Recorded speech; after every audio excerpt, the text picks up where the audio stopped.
रात के 8 बज रहे थे। रमा जी बार बार दरवाजे की तरफ निहारे जा रही थी और अब कब 8 से 9 और 9 से 10 बज गए पता ही नहीं चला। एक एक मिनट रमा जी के लिए भारी हो रहा था, पर अब तक बेटी तन्वी का कोई अता पता नहीं था। उन्होंने कई बार फोन भी करने की कोशिश की, पर उसका फोन भी नहीं लग रहा था। बाहर आंधी तूफान के साथ बहुत तेज बारिश हो रही थी। ये देख रमा जी की चिंता और बढ़ गई। हे भगवान, कहाँ रह गई मेरी बच्ची? कहीं किसी मुसीबत में तो नहीं फंस गई? सोचते ही मन तरह तरह की आशंकाओं से भर गया। उसने तुरंत जाकर ईश्वर के आगे हाथ जोड़ लिए। हे प्रभु, मेरे बच्ची का ख्याल रखना, उसे सही सलामत घर पहुंचा देना। प्रार्थना करते करते उनकी आंखों से आंसुओं की धारा बह निकली। तन्वी डॉक्टर थी और गुड़गांव के एक बड़े हॉस्पिटल में इंटर्नशिप कर रही थी। यूँ तो हर रोज लगभग 9 बजे के आसपास घर आ जाया करती थी, परंतु आज रविवार है और आज के दिन वह गरीब बस्ती में फ्री में इलाज करने जाती थी। वह अपना काम निपटाकर 8 बजे तक घर आ जाती थी, पर आज पता नहीं अब तक क्यों नहीं आई। अगर कभी देर हो जाती थी तो फोन कर बता देती थी कि आने में समय लगेगा, पर आज तो ना उसने कुछ कहा और ना ही कोई फोन आया। रमा जी पूजा रूम से निकलकर एक बार फिर खिड़की से बाहर झांकने लगी, परंतु बाहर तेज बारिश की वजह से कुछ भी साफ साफ दिखाई नहीं दे रहा था। रमा जी की घबराहट बढ़ती जा रही थी। उन्होंने एक बार फिर से तन्वी को फोन लगाया, पर इस बार भी नहीं लगा। तब उन्होंने खुद को तसल्ली दी, आज बहुत तेज बारिश हो रही है, हो सकता है इसी वजह से कहीं अटक गई होगी। फिर भी इतना समय कहाँ लग गया, सोचकर उनकी धड़कनें तेज हो गई। बुरे ख्याल मन से जा ही नहीं रहे थे। वह ध्यान बटाने के लिए कमरे में ही इधर से उधर कमरे को नापने लगी। तभी दरवाजे पर खट खट की आवाज सुनाई दी। दरवाजा खोला तो सामने तन्वी थी। माँ कुछ बोलती उससे पहले ही तन्वी ने तुरंत उन्हें गले से लगा लिया। माँ की बढ़ी हुई धड़कनें, उनकी घबराहट देखकर तन्वी को समझते देर नहीं लगी। तन्वी ने माँ से अलग होते हुए कहा, आप क्यों इतना घबरा रही हैं? मैं ठीक हूँ। बोलते हुए तन्वी अंदर आई और सोफे पर अपना बैग रख दिया। कहाँ रह गई थी अब तक? इतनी देर क्यों हुई? रमा जी ने जरा गुस्से से पूछा। तन्वी अभी कुछ बोलती उससे पहले ही रमा जी ने एक बार फिर कहा, देखो मैं फिर कहती हूँ, अब रविवार को काम करना बंद कर दो, घर पर ही रहो मेरे साथ। मेरे लिए भी थोड़ा समय निकालो, मैं भी अकेले परेशान हो जाती हूँ। माँ, आप इतना क्यों नाराज हो रही हैं? आज देर हो गई, पर किस लिए हुई ये भी तो सुनो। और मैं ये काम क्यों छोड़ दूँ? आप जानती है ना, मुझे अच्छा लगता है बस्ती में जाना, उन्हें देखना, इससे मुझे कितना सुकून मिलता है, खुशी मिलती है। हाँ जानती हूँ, पर अब कोई जरूरत नहीं है। मैं तो कहती हूँ छोड़ दो लोगों की सेवा करना और ये पुण्य कमाना, कुछ नहीं होता इन सब से। बाहर लोगों की सेवा करो और घर में माँ अकेली पड़ी रहती है, ये तुम्हें अच्छा लगता है? मम्मी बस ना, क्यों इतना नाराज हो रही हो? अब आगे से ऐसा नहीं होगा और आज भी देर नहीं होती। अगर मैं ऐसे कैसे यकीन करूं कि आगे से देर नहीं होगी? क्यों यकीन करूं तुम पर? माँ, जब आप मेरी बात सुनेंगी तो आपको तुरंत यकीन हो जाएगा, फिर मुझे कुछ कहने की जरूरत ही नहीं होगी और आप खुद बोलेंगी, बेटा तुम बहुत अच्छा काम कर रही है, और मुझे घर पर बैठने के लिए बिल्कुल नहीं कहेंगी। सुनकर रमा जी चुप रह गई। मैं फ्रेश होकर आती हूँ, फिर बताती हूँ, बोलकर तन्वी फ्रेश होने चली गई। रमा जी को भी बेटी पर पूरा भरोसा था, तो वह अब सामान्य रही। तन्वी खाना लगाते हुए बोली, पता है आज शाम को जैसे ही बादल घिरने लगे मैं तुरंत वहाँ से निकल गई। अभी कुछ ही दूर निकली थी कि तेज बारिश होने लगी। खाली सड़क पर मैं कार तेजी से भगा रही थी, तभी अचानक सामने एक बूढ़ी औरत मेरी कार के सामने आ गई। पहले तो मुझे ऐसा लगा कि वह कार के नीचे आ गई, फिर जब मैंने बाहर आकर देखा तो वह नीचे गिरी थी और बेहोश हो चुकी थी। मैंने उन्हें मोबाइल की लाइट में देखा, उन्हें कहीं चोट तो नहीं आई थी, पर शायद डर के मारे वह बेहोश हो चुकी थी। कुछ देर तक जब उन्हें होश नहीं आया तो मैंने तुरंत उसे कार में बिठाया और पास के हॉस्पिटल में ले गई। तो क्या हुआ, होश आया उन्हें? हाँ माँ, उन्हें होश तो आया, पर वो अभी भी कुछ बताने की स्थिति में नहीं है।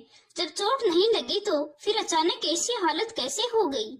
माँ, क्योंकि वह बहुत बुजुर्ग और कमजोर है और सबसे बड़ी बात है कि उन्होंने पिछले कई दिनों से कुछ खाया नहीं है। मैंने उनका इलाज किया, उनके पेट में अन्न का एक दाना तक नहीं था। ये तुम क्या बोल रही हो बेटी? माँ ने खाना परोसते हुए पूछा।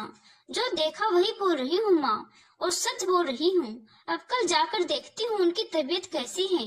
अगर सुधार नहीं हुआ तो उन्हें लेकर अपने हॉस्पिटल में एडमिट कर दूंगी। ठीक है बेटी, और हाँ, उनसे पूछ लेना कौन है, कहाँ रहती है, फिर उन्हें सही सलामत घर भी छोड़ देना। ठीक है माँ, उन्हें सही सलामत उनके घर पहुँचा दूंगी। तन्वी ने एक खाने का कोर अपने मुंह में लेते हुए कहा। एक पल के लिए चुप्पी छा गई। दोनों माँ बेटी चुपचाप खाना खाने लगी। खाते खाते रमा जी कुछ सोच रही थी। क्या हुआ माँ, आप कहाँ गुम हो गई? सोच रही हूँ आखिर कौन होगी वो महिला जो इतनी बारिश में सड़क पर घूम रही थी। और सबसे बड़ी बात ये है कि कई दिनों से उनके पेट में अन्न का एक दाना नहीं था। कौन है वो, कहाँ से आई होगी? तो डॉक्टर है या माइंड रीडर? यूं तो मैं सिर्फ एक डॉक्टर हूँ, लेकिन आपके केस में मैं दोनों हूँ। हर चीज आप बहुत ज्यादा सोचने लगती हो, इसीलिए आपको कुछ बताने का मन नहीं करता। अब कल उन्हें होश आ जाएगा तो पूछ लूंगी, और जहाँ उनका ठिकाना होगा वहाँ पहुँचा भी दूंगी। अब शांत रहिए। माँ फिर कुछ बोलने लगी, तब तन्वी ने चुप करा दिया। बस माँ, अब टॉपिक चेंज करते हैं। अभी अभी आपने कहा कि हम दोनों को साथ में थोड़ा समय बिताना चाहिए, और अभी आप एक ही बात को पकड़ कर बैठी हैं। इतनी रात को आई हूँ, आपने एक बार भी मेरे या मेरे काम के बारे में नहीं पूछा। कैसा रहा मेरा दिन, कैसे थे आज के पेशेंट? अरे मेरी बच्ची, वह सब तो मैं तुमसे रोज बातें करती हूँ, और ये तो रोज के टॉपिक, लेकिन आज तुमने जो कुछ कहा वह अलग और सोचने वाली बात है। बस इसीलिए सोचने लगी। ठीक है, अब आप ज्यादा मत सोचो। बारिश बहुत हो रही है, आपको सर्दी जुकाम बहुत जल्दी लगती है, तो मैं हल्दी वाला दूध बनाती हूँ, हम दोनों साथ में पियेंगे। बेटी तू जानती है ना, मुझे हल्दी वाला दूध पसंद नहीं, तो तू पी लेना, मैं सादा दूध ही पी लूंगी। माँ, आपने जितनी देर में ये सब कहा उतनी देर के लिए मैं बहरी हो गई थी, तो मैंने कुछ नहीं सुना। हाँ, इससे पहले मैंने क्या कहा वह मुझे बराबर याद है। तो मैंने जो कहा आप करेंगी। तुम मेरी बेटी है, तुम्हें मेरी बातें माननी चाहिए, पर हर वक्त अपना रोल चलाती है मेरे ऊपर, और मुझे तुम्हारी बात माननी ही पड़ती है, क्योंकि और कोई ऑप्शन ही नहीं है माँ, तो माननी ही पड़ेगी। दोनों माँ बेटी बहस कर रही थी कि तभी तन्वी का फोन बजा। लो बात करो, आ गया आपकी लाडली बेटी का फोन। अब मुझसे ज्यादा अपनी बड़ी बेटी से नसीहतें सुनो। अरे पहले ही तू बड़बड़ करने लगी, फोन तो उठा। हाँ बोलो। अरे मैं क्या बोल रही हूँ? बहन सोनिया अभी अपनी बात पूरी करती उससे पहले ही तन्वी ने कहा, यही कि बारिश बहुत हो रही है, माँ को जल्दी सर्दी लगती है, उनका ख्याल रखना, हल्दी दूध देती रहना, दवाई समय पर देना, वरना अपने मन से कभी लेंगी नहीं। ये बोलने वाली थी ना आप? बहन हंसने लगी। अरे मैं तो भूल ही जाती हूँ कि मेरी बहन डॉक्टर है, उसे कुछ भी बताने की जरूरत नहीं है। दी, मैं तो सोच रही हूँ कुछ मेडिसिन आपके लिए भी लिख दूं। कौन सी मेडिसिन और किस लिए बहन? मैं तो पूरी तरह ठीक हूँ। अरे दी, याददाश्त बढ़ाने वाली, दिन पर दिन आपकी याददाश्त कमजोर होती जा रही है ना, इसके लिए। अच्छा, तो तुम मुझे भुलक्कड़ बोल रही हो? शुक्र है बहन की तो सामने नहीं है, नहीं तो अच्छी खासी पीट जाती, वैसे ही जैसे बचपन में पीट देती थी, उससे भी खतरनाक। चलो चुप करो, अब मैं वह छोटी बच्ची नहीं रही कि आपसे पिट जाऊंगी। बोलकर दोनों बहनें हंसने लगी। अच्छा लो माँ से बात करो। हाँ बोलो बेटा, रमा जी ने कहा। माँ अपना ख्याल रखिएगा। अरे मैं ठीक हूँ बेटा, और तेरी बहन जो है मुझे कुछ होने देगी? तू बता कैसी है, घर में सब कैसे हैं, बच्चे दामाद जी? हाँ माँ सब ठीक हैं, और आपको भी ठीक रहना ही होगा, आपके अलावा और हम बहनों का इस दुनिया में है ही कौन। अरे मुझे कुछ नहीं होगा। ठीक है, अभी देर रात हो गई है, फोन रखो, तन्वी को कल सुबह हॉस्पिटल पे जाना है। हाँ माँ, बोलकर दोनों ने फोन रख दिया। इधर तन्वी तब तक 2 गिलास हल्दी वाला दूध बनाकर ले आई, एक खुद लिया और एक माँ की तरफ बढ़ा दिया। दोनों ने दूध पीते हुए 5-10 मिनट टीवी देखा, फिर अपने कमरे में सोने चली गई। सोते सोते रमा जी ने एक बार फिर कहा, बेटी कल जैसे ही बूढ़ी अम्मा को होश आए तो उनका नाम पता पूछना। मैं तो कहती हूँ कल मैं भी तुम्हारे साथ चलती हूँ, देख लूंगी उन्हें। माँ मुझे लगता है आपको बताकर मैंने गलती कर दी। मुझे समझ में नहीं आता आप इतना इमोशनल क्यों हो रही हो। अरे मैंने कहा ना, जैसे ही उनको होश आएगा मैं उनसे पूछकर वहाँ उनको सही सलामत छोड़ दूंगी। आपको मुझ पर यकीन नहीं हो रहा है क्या? माँ ने कुछ जवाब नहीं दिया। माँ अगर ऐसा रहता तो मैं उन्हें हॉस्पिटल लेकर जाती ही नहीं। अब चुपचाप सो जाओ, पूरी दुनिया के बारे में सोचने के लिए यही बैठी है। अब की बार तन्वी ने थोड़े गुस्से में कहा तो रमा जी कंबल ओढ़कर चुपचाप सो गई। बाहर अभी भी खूब तेज बारिश हो रही थी। तन्वी अपने फोन में व्यस्त हो गई। इधर रमा जी कंबल के नीचे सोने की कोशिश तो कर रही थी, पर दिमाग में वह बुढ़ी अम्मा ही घूम रही थी। और सबसे बड़ी बात कि उनके दिमाग में बार बार एक ही बात आ रही थी कि पिछले कई दिनों से उनके पेट में अन्न का एक दाना भी नहीं था। ये बात उन्हें बार बार कचोट रही थी। हे भगवान, वो जो भी है उसे अपने परिवार से, अपनों से मिला देना। रमा जी ने मन ही मन भगवान से प्रार्थना करते हुए नींद के आगोश में समा गई। अगली सुबह तन्वी जरा जल्दी उठकर तैयार हो गई। वह घर से अस्पताल के लिए निकलने लगी कि एक बार फिर रमा जी बोलने को हुई, परंतु उससे पहले ही तन्वी ने कहा, माँ मुझे सब याद है, और हाँ, पहले मैं उन अम्मा से मिलने हॉस्पिटल जाऊंगी, उसके बाद ही काम पर जाऊंगी। बेटा मैं भी चलूं तुम्हारे साथ? नहीं माँ, हॉस्पिटल क्यों जाओगी? जरूरत क्या है आपको? आपकी भी तबीयत आजकल ठीक नहीं रहती है। अगर आपको उनसे मिलना ही है तो एक बार वह ठीक होकर घर चली जाती है, फिर मैं आपको उनके घर ले जाकर मिलवा दूंगी। बस खुश। हाँ यही ठीक रहेगा, मैं उनके घर जाकर ही मिल लूंगी। माँ ने अब थोड़ा मुस्कुराते हुए कहा। कुछ देर बाद तन्वी घर से निकल गई और कार में बैठकर हॉस्पिटल के लिए विदा हो गई। लेकिन अभी भी वह वृद्ध महिला अच्छी तरह से बोल नहीं पा रही थी। अम्मा अब कैसा लग रहा है? अम्मा ने हाथ से इशारा किया कि अब अच्छा लग रहा है, ठीक हूँ। तब उन्हें उठाकर बिठाते हुए हल्का नाश्ता और जूस दिया। माफ कीजिए अम्मा, कल रात आप मेरी कार के सामने गिर गई थी। इतनी तेज बारिश हो रही थी कि मैं आपको देख नहीं सकी, पर इतनी तेज बारिश में आप सड़क पर अकेली कहाँ भागी जा रही थी? अम्मा ने कुछ जवाब नहीं दिया। आपको पता है, कल रात मैं ही आपको यहाँ पर लेकर आई थी। मुझे लगता है आप काफी हद तक ठीक हो गई हैं और घर जा सकती हैं। तो बताइए आपका घर कहाँ है? मैं छोड़ देती हूँ। और हाँ, कुछ दवाइयाँ मैं दे रही हूँ, आप लेते रहिएगा, कमजोरी दूर हो जाएगी, आप ठीक हो जाएंगी। तन्वी ने कहा तो अम्मा की आंखों में आंसू आने लगा, जिसे उन्होंने बहने से पहले ही रोक लिया।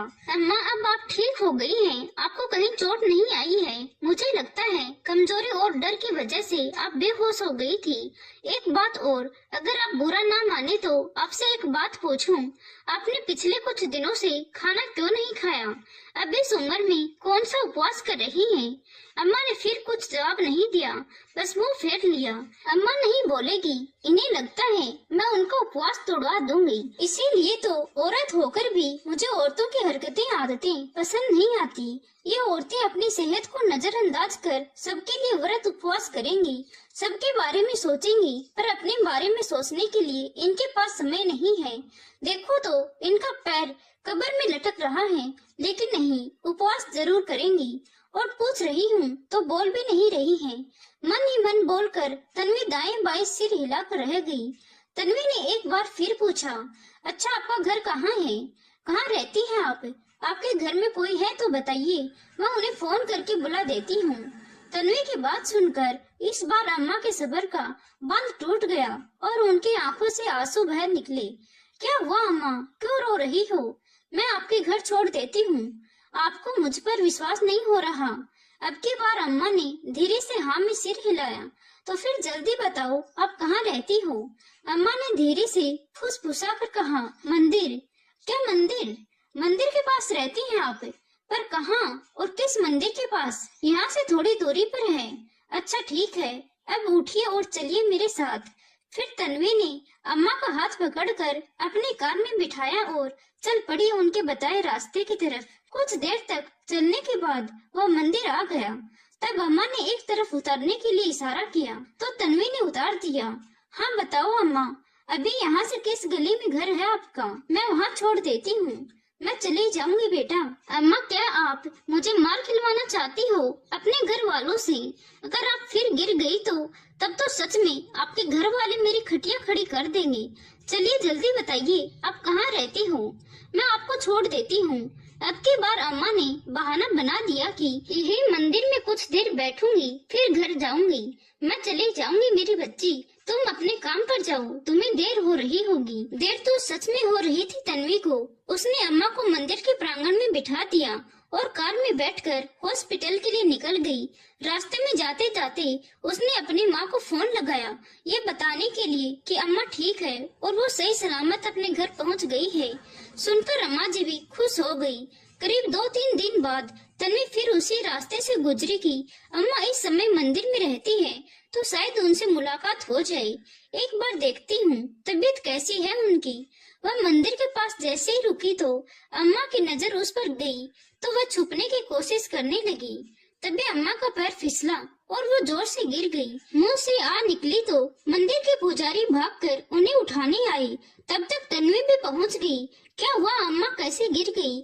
और जब आपसे नहीं होती है ये पूजा तो क्यों आती हो मंदिर में? घर में क्यों नहीं बैठी? भगवान का नाम और पूजा घर में बैठकर भी लिया जा सकता है, जरूरी नहीं कि मंदिर में ही आकर पूजा करना। कर कहाँ जाएगी, रहेगा तब ना। ये मंदिर ही उनका घर है, यही रहती हैं। पुजारी ने कहा तो तन्वी शौक हो गई और अम्मा शर्म के मारे इधर उधर देखने लगी। अब तन्वी को एहसास हुआ कि अस्पताल में कोई क्यों नहीं आया, ना ही किसी ने खोज खबर ली। अब तन्वी को उनके बारे में जानने की उत्सुकता होने लगी। लेकिन पंडित जी, इनका कोई ना कोई तो ठिकाना तो होगा था, पर अब नहीं है। उनके बेटे बहू विदेश में रहते हैं और जो घर में रहते हैं वे इन्हें रखने को तैयार नहीं। पिछले कुछ दिनों से यही रहती है। मंदिर में जो प्रसाद चढ़ता है वही खाती है और यही रात को सो जाती है। बेटा, मैं इसके आगे और कुछ नहीं जानता। अब जो पूछना है अम्मा से ही पूछ लो। सुनकर तन्वी काफी गंभीर हो गई। अब तन्वी को अम्मा से हमदर्दी होने लगी, पर वहाँ उनके सामने जाहिर नहीं होने दिया। वह उनके पास से हट गई और सोचने लगी कि क्या ये सच है? शायद सच में कोई नहीं है, नहीं तो अब तक कोई ना कोई जरूर आया होता। क्या करूं मैं? इन्हें लेकर अपने घर चली जाऊं? एक बार माँ से पूछती हूँ। हाँ, यही सही रहेगा। परंतु माँ ने फोन नहीं उठाया। तब तन्वी ने बिना कुछ सोचे समझे अम्मा का हाथ पकड़ा और उन्हें लेकर अपने घर के लिए विदा हो गई। रास्ते में अम्मा तन्वी को करते की नजरों से देख रही थी। क्या हुआ अम्मा, आप मुझे ऐसे क्यों देख रही हो?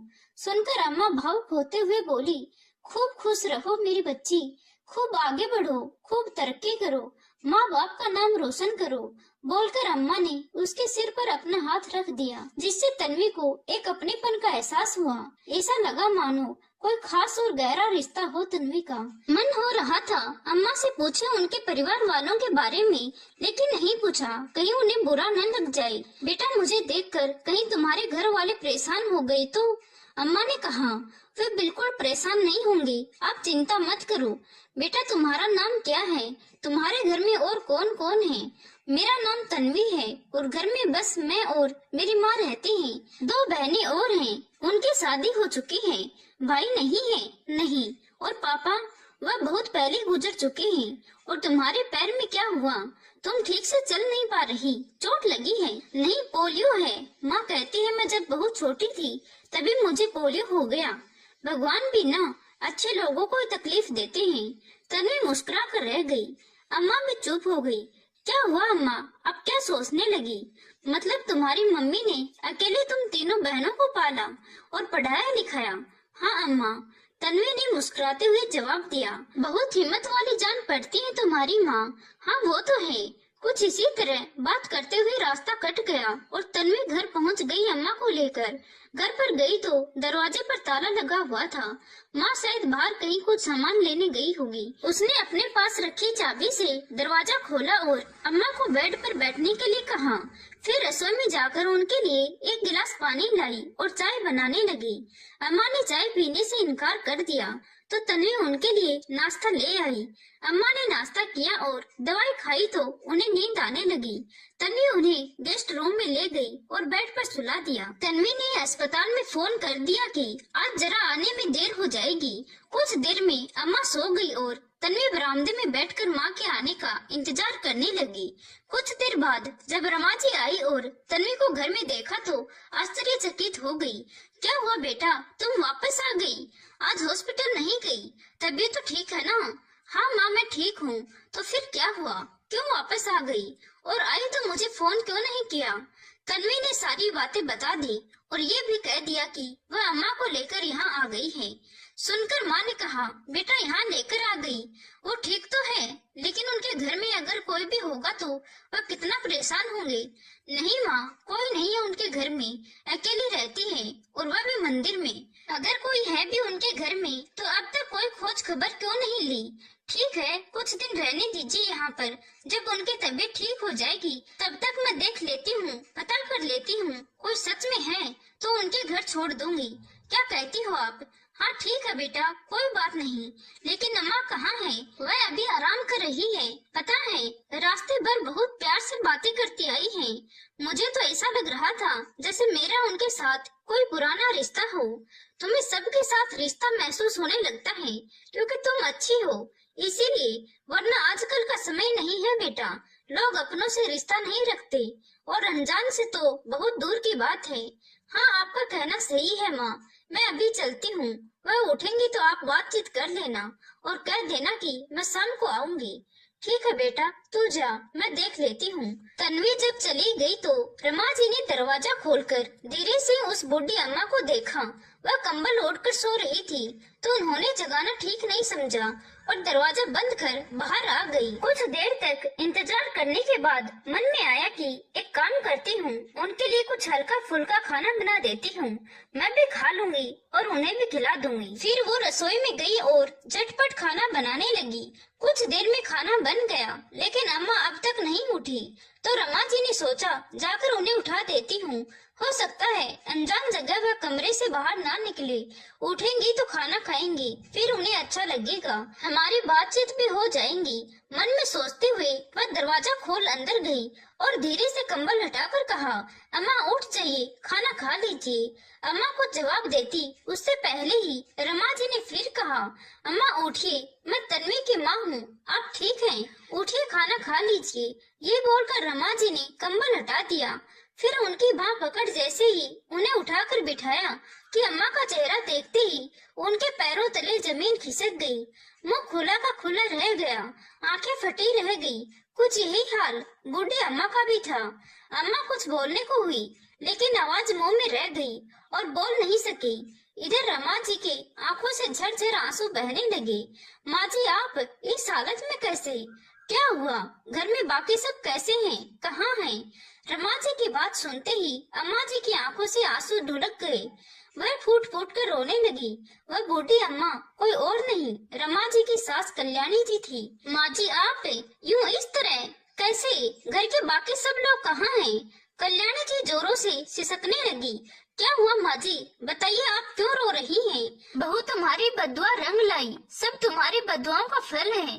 तुम्हारे साथ जो हमने किया उसका फल भगवान ने मुझे जीते जी दे दिया। ये आप क्या कह रही हैं माँ जी? क्या हुआ, साफ साफ बताइए ना। क्या कहूँ बहू, और कितना कहूँ, सबने मुझे घर से निकाल फेंक दिया, कोई रखना ही नहीं चाहता। सही कहते हैं लोग, अपना किया धरा हमें इसी जन्म में भोगना पड़ता है। जिस बेटे बहू के लिए सब कुछ किया, सही गलत कुछ नहीं सोचा, उसी ने मिलकर मेरा ये हाल कर दिया। बोलते बोलते अम्मा की आंखों से आंसू बहने लगे। रमा जी ने उनके आंसू पोंछते हुए कहा, चुप हो जाइए माँ जी, आपकी तबीयत ठीक नहीं है, आप इस तरह रोएंगे तो और बीमार पड़ जाएंगी। अम्मा चुप हो गई, परंतु हिचकियां बंद गई थी। वहीं रमा जी की आंखों के सामने पुरानी यादें ताजा हो गई। तस्वीर की भांति एक एक कर आंखों के सामने आने लगी। रमा जी की अभी नई नई शादी हुई थी। उनके पति श्याम बाबू सरकारी स्कूल में अध्यापक थे। 3 जेठानी देवरानी में ये सबसे छोटी बहू थी और गरीब परिवार से आई थी।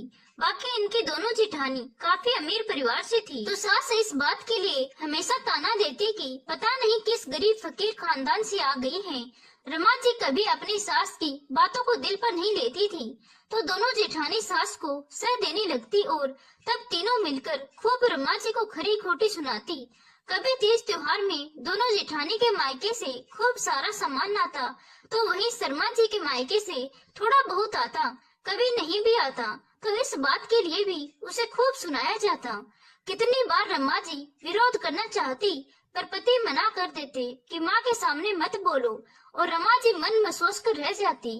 उसे याद है जब पहली बेटी हुई तो सासू माँ ने कैसे मुंह बना लिया, पोते का इंतजार कर रही थी, पोती हो गई, अरे इसे तो मायके का लक्षण लग गया। इस पर तो माँ की परछाई पड़ गई। मेरे खानदान में तो सबको पहले बेटा ही होता है, यहाँ तक कि जानवर को भी, और इसे बेटी हो गई। तब रमा जी को खूब रोना आया, लेकिन फिर वह भी सहन कर लिया। परंतु जब दूसरी बेटी हुई तब तो मानो पहाड़ टूट पड़ा हो। कल्याणी जी उनके खाने पीने में दिक्कत तो करती ही, ऊपर से बेटे को भड़काने लगी, इस बहू से पोता नहीं होगा मुझे, तुम दूसरी शादी कर लो। अब तो जेठानी भी ताना मारने लगी कि तुम्हें बेटा नहीं है, तुमने तो अपने पति को बेटियों के कर्ज तले दबा दिया है। रमा जी कभी अपने पति से ये सब बातें कहती तो हंसकर कहते, जिसे जो कहना है कहने दो, मैं तुम्हारे साथ हूँ ना, तो और क्या चाहिए। तब रमा जी खुश हो जाती और धीरज धर लेती। अब दोनों पति पत्नी सोच रहे थे कि अब बच्चा नहीं करेंगे, 2 बेटी काफी हैं। लेकिन ससुराल वालों के साथ मायके वालों का भी दबाव पड़ा तो उन्होंने तीसरा बच्चा कर लिया, और भगवान को यही मंजूर था, तीसरी भी बेटी हो गई। अब तो सासू माँ ने बच्चा सहित उसे घर से निकाल मायके भेज दिया, तो कुलछनी है, अभागी है, खाली बेटी जनेगी तो मेरे बेटे का वंश कैसे बढ़ेगा, खानदान कैसे बढ़ेगा, जा तो निकल जा। और अपने बेटे पर दूसरी शादी के लिए दबाव डालने लगी। तब भी बेटा मुस्कुरा कर रह जाता, क्या हो गया माँ, बेटा और बेटी में आजकल कोई फर्क नहीं है। लेकिन माँ कहाँ समझती, उन्हें तो पोता चाहिए, रात दिन रट लगाए बैठी रहती। कहते हैं ना, घर में रोज की कलह एक दिन लग ही जाती है, वही हुआ। एक शाम बहुत तेज बारिश हो रही थी। रमा जी के पति काम से बाहर गए थे। घर लौटते समय बारिश की वजह से उनका एक्सीडेंट हो गया और वहीं उनकी मृत्यु हो गई। रमा जी पर दुखों का पहाड़ टूट पड़ा। क्या करूं, क्या नहीं, समझ में नहीं आ रहा था। लेकिन पति की सरकारी नौकरी थी, तो अनुकंपा पर उन्हें शिक्षक की नौकरी मिल गई। परंतु ससुराल वाले चाहते थे कि यह नौकरी उनके दोनों जेठ में से किसी को मिले। पर रमा जी ने जिद करके कहा कि मुझे 3 बच्चे हैं, तो मैं अपने बच्चों का लालन पालन कैसे करूंगी, इसीलिए नौकरी में ही करूंगी। और जिद करके नौकरी कर ली। इस गुस्से में दोनों जेठ जेठानी ने सास को खूब चिढ़ाया, उल्टा सीधा सिखाया और रमा जी को घर से निकलने पर मजबूर कर दिया। रमा जी रोती बिलखती रह गई। मैं 3 बच्चों को लेकर कहाँ जाऊंगी, मायके में भी कोई आसरा नहीं है, मुझे कुछ नहीं तो रहने के लिए एक कमरा ही दे दीजिए। लेकिन किसी ने एक नहीं सुनी, वह रोती बिलखती रह गई। उनकी आस देखकर भी कल्याणी जी का दिल नहीं पिघला। तब रमा जी ने कल्याणी जी के पैर पकड़ लिए। माँ जी, आप तो मेरी सास हैं, बच्चों की दादी हैं, कम से कम आप तो समझिए, मैं अकेली औरत 3 बच्चों को लेकर कहाँ जाऊंगी। मुझे बाकी संपत्ति में कोई हिस्सा मत दीजिए, कुछ नहीं चाहिए, बस रहने को एक छत दे दीजिए, मैं उसमें रह जाऊंगी, तीनों बच्चों का पालन कर लूंगी। तब सासू माँ लात से धक्का मारते हुए बोली, मेरे बेटे को तो खा गई, अब किस हक से यहाँ रहेगी। फिर तुम बेटियों की माँ हो तो तुम्हारा कैसा हिस्सा, कोई हिस्सा नहीं होगा, जहाँ मन होता है वहाँ जाओ। अगर नहीं संभाल सकती तो इतनी बेटी पैदा क्यों किया, जा कहीं फेंक दे, मार दे। जब कोई रखने को तैयार नहीं हुआ तो रमा जी तीनों बेटियों के साथ घर से निकल गई। जमीन जायदाद और छत तो दूर, किसी ने एक समय का खाना बनाने के लिए अनाज तक नहीं दिया। तीनों बच्चों के साथ घर तो छोड़ दिया, पर अब आगे क्या, रमा जी को समझ नहीं आ रहा था, क्या करूं और कहां जाऊं। बहुत परेशान हो गई। उन्हें परेशान देख उनके स्कूल के प्रधानाध्यापक ने उनसे उनकी परेशानी का कारण पूछा। तब रोती हुई उन्होंने सारी बातें बता दी। सुनकर उनका भी कलेजा पसीज गया। उन्होंने कहा, कोई बात नहीं, आप कुछ दिनों तक स्कूल में ही रह जाइए, जब घर की व्यवस्था हो जाए तब आप यहाँ से चली जाइएगा। तब रमा जी तीनों बेटियों को लेकर उसी स्कूल में रहने लगी जिसमें वह पढ़ाती थी। इसी बीच छोटी बेटी की तबीयत खराब हो गई और जब डॉक्टर के पास ले गए तो पता चला उसके पैर में पोलियो हो गया है। काफी इलाज कराया, आराम तो हुआ, लेकिन पूरी तरह ठीक नहीं हुआ, जिस वजह से वह ठीक से चल नहीं पाती है। स्कूल में वह अच्छे से रहने लगी, लेकिन ये बात बाकी लोगों और शिक्षकों को पसंद नहीं आई। वह रमा जी और प्रधानाध्यापक को लेकर खिल्ली उड़ाने लगे, मजाक बनाने लगे। उस दिन समझ में आया, सिर्फ औरत ही औरत की दुश्मन नहीं होती, मर्द भी बड़े दुश्मन होते हैं। अपने चरित्र पर उंगली उठते हुए देखा तो उन्होंने एक छोटी सी कोठरी किराए पर ले ली और उसमें रहने लगी। फिर धीरे धीरे उन्होंने घर का सामान जुटाया और जमीन लेकर घर बनाया। तीनों बेटियां काफी होशियार, समझदार और पढ़ने में तेज तर्रार थी। पढ़ाई पूरी होते ही रमा जी की दोनों बड़ी बेटियों की शादी बिना किसी दहेज के हो गई, लेकिन छोटी बेटी पोलियो की वजह से दिव्यांग थी। इसीलिए अब रमा जी को बहुत चिंता होने लगी कि इसकी शादी कैसे होगी। तब तन्वी ने कहा, माँ आप मेरी शादी की चिंता मत करो, मुझे पढ़ने दो, मुझे डॉक्टर बनना है। पहले पढ़ाई कर लूं, अपने पैरों पर खड़ी हो जाऊंगी, फिर शादी के बारे में देखूंगी। बेटी की बात सुनकर रमा जी बोली, मैं प्राइमरी स्कूल की शिक्षिका हूँ, कहाँ से इतना पैसा लाऊंगी जो तुम्हें डॉक्टरी की पढ़ाई करा दूं। लेकिन कहते हैं ना, जहाँ चाह वहाँ रहा। वही हुआ। काफी हद तक मदद बड़ी बेटियों और उनके दामाद ने की थी और बाकी मेडिकल कॉलेज में उसकी फीस माफ हो गई। जो प्रोफेसर उसे पढ़ाते थे उन्होंने बिना फीस लिए ही तन्वी को पढ़ाया। रमा जी ने कई बार पूछा भी फीस के बारे में, तब वह प्रोफेसर कहते, तन्वी बिटिया को डॉक्टर बनने दीजिए, फिर सारी फीस उसी से ले लूंगा मैं। तन्वी ने भी बहुत मन लगाकर पढ़ाई की और आज वह एक सफल डॉक्टर बन गई। इधर रमा जी भी पिछली बीती सब बातें भूलकर अपने बच्चों में घुल मिल गई। अब वह ससुराल और सास की बातें याद नहीं करती थी। उन्हें वापस परिवार के लोगों ने कभी नहीं बुलाया और न ही रमा जी कभी गई। लेकिन तन्वी ने जब कल से बूढ़ी अम्मा का नाम लिया, तभी से रमा जी का मन विचलित हो रहा था कि आखिर कौन है वह अम्मा। क्या अम्मा सच कह रही है? क्या दोनों बेटी बहू ने उन्हें सच में घर से निकाल दिया? ऐसा कैसे कर सकते हैं, वो भी तब जब ये इतनी बुजुर्ग हो चुकी है। क्या सोच रही हो बहू? मेरी बातों पर विश्वास नहीं हो रहा तुम्हें? कल्याणी जी की बात सुनकर रमा जी वर्तमान में लौट आई। नहीं अम्मा, मैं सुन रही हूँ और विश्वास भी हो रहा है, पर उन्होंने ऐसा क्यों किया? क्या बताऊं बहू, तुम्हारे घर से जाने के बाद कुछ दिन तक सब ठीक ठाक रहा, फिर दोनों भाई आपस में बंटवारा करने के लिए झगड़ा करने लगे। मैं जब उन दोनों को समझाने लगी तब वह दोनों मुझसे लड़ने लगे। अंत में मैंने सारी संपत्ति को दोनों भाइयों में बराबर बंटवारा कर दिया। जब मैं अपने लिए हिस्सा रखने लगी तो दोनों ने कहा, आप हमारे साथ रहना तो अलग हिस्सा लेने की क्या जरूरत है। मैं भी सहमत हो गई उसकी बातों से, पर बाद में दोनों बहुएं झगड़ा करने लगी कि मैं किसके साथ रहूं। दोनों आपस में झगड़ रहे थे, माँ को तुम रखो तो तुम रखो। फिर 6-6 महीने करके दोनों मुझे रखने को तैयार हो गए। मैं जिसके साथ रहती वो बहू मुझसे नौकरों की तरह व्यवहार करती, घर का सारा काम करवाती और खाना माफ कर देती, वह भी समय से नहीं। जब तक शरीर में ताकत थी तब तक सारा काम करती रही, पर जब समय से खाना ना मिले तो आखिर शरीर कब तक चलेगा, कब तक साथ दे सकता है। तो मैं भी दिन पर दिन कमजोर और बीमार होती चली गई। फिर तो दोनों बेटे बहू में से कोई भी मुझे मुड़कर देखना तक नहीं चाहता था। खाना पीना और इलाज तो बहुत दूर की बात है। मुझे इस तरह देखकर जब कभी उन दोनों के बच्चे बोलते कि माँ दादी को खाना दे दो, तब दोनों बहुएं ठुनक कर बोलती, पता नहीं बूढ़ी कब मरेगी। इतना ही नहीं, वह रोज मुझे कोसने लगी, घर से निकल जाने को और कहीं भी डूब मरने को कहने लगी। मुझे देखते ही तो उनके माथे में त्योड़ियां पड़ जाती थी। ये सब सुनकर जब नहीं बर्दाश्त हुआ तब मैं घर से निकलकर मंदिर में रहने लगी। किसी ने एक बार भी नहीं बुलाया, लेकिन हाँ, बहू को ये याद रहा कि मेरे हाथ में 4 सोने की चूड़ियां हैं। बस वही चूड़ियों के लिए उसने मुझे फिर से घर बुलाया और बोलकर कल्याणी जी फूट फूट कर रोने लगी। रमा जी ने उन्हें पकड़ लिया और आंसू पोंछने लगी। अम्मा आप क्यों रो रही हैं? और उस रात आप कहाँ जा रही थी? कल्याणी जी चुप हो गई। बताइए ना अम्मा, आप कहाँ जा रही थी? उस रात इतनी तेज बारिश में नदी में डूबने जा रही थी। सुनकर रमा जी को मानो चक्कर सा आ गया। वह परेशान सी हो गई।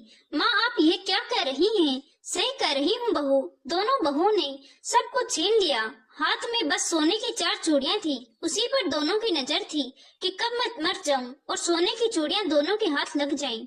लेकिन जब मैंने नहीं दिया तो इसी गुस्से में पिछले 4 दिनों से दोनों ने मुझे कुछ खाना नहीं दिया। पानी पीकर मैं कब तक जीवित रहती। जब नहीं बर्दाश्त हुआ तब उस तेज बरसात में मैं घर से निकल गई। लेकिन देखो, भगवान को कुछ और ही मंजूर था। उन्होंने मुझे मरने नहीं दिया और मेरी पोती को भेज दिया। उसने मुझे बचा लिया। बहू, मैंने जिस पोती को इतना दुख दिया, इतनी बद्दुआ दी, आज उसी पोती ने मेरी जान बचा ली। जिसके लिए इतना पाप किया, इतना सब किया, उसने तो पलट कर देखा तक नहीं कि मैं मर गई या जिंदा हूँ। बहू, तुम मुझे मत रखना, मुझे जाने दो। मैं अब ठीक हूँ। मैं कहीं काम करके अपना पेट पाल लूंगी, लेकिन मैं तेरे साथ नहीं रहूंगी। क्यों माँ, आप ऐसा क्यों बोल रही हैं? क्यों नहीं रहेंगी?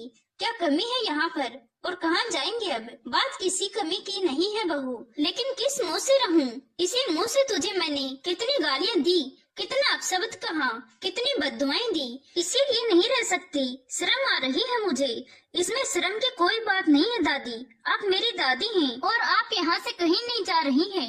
ये मैं बोल रही हूँ। पीछे से आते हुए तन्वी ने कहा। दादी सब सुनते ही कल्याणी जी फूट फूट कर रोने लगी।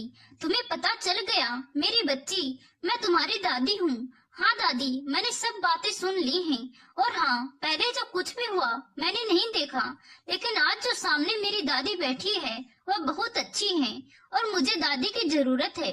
मैं वर्षों से माँ के साथ रह रहकर बोर हो गई हूँ। मैंने कितनी बार माँ से पूछा मेरे दादा दादी कहाँ हैं, लेकिन माँ ने कभी कुछ बताया ही नहीं। अब जब आप यहाँ आ गई हैं, तो यहाँ से कहीं नहीं जाएंगी। मैं नहीं जाने दूंगी आपको। आप हमारे साथ यहीं रहेंगी, समझी? अगर नहीं समझेंगी, जिद करेंगी तो आप जानती हैं ना, मैं डॉक्टर हूँ, मोटे मोटे इंजेक्शन लगा दूंगी। सुनकर दादी हंसते हंसते रो पड़ी। पोती तन्वी की बात सुनकर कल्याणी जी रोते रोते हंस पड़ी और तन्वी को गले से लगाते हुए बोली, अरे मेरी बच्ची, माफ कर दे अपनी दादी को।